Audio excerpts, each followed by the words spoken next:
So, using an incense, you can find air leaks in a house. This outlet is connected to a return on the other side. Do you think there's any leakage going on? Well, if you see any smoke going sucked into it like that with the fan on, so you are sucking air through this outlet.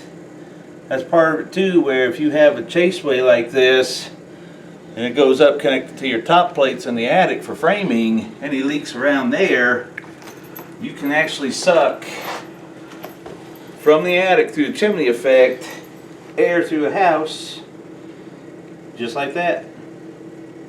It's not a lot, but if you start adding up 5, 6, 7, 8 outlets doing that, that's a pretty good amount of air going through.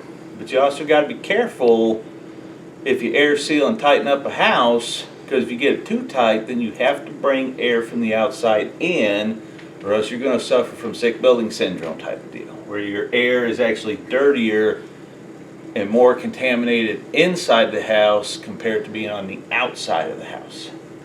So hopefully this video will give you a little teaching on home performance and air leaks, and check out my other videos, and don't forget to like and subscribe.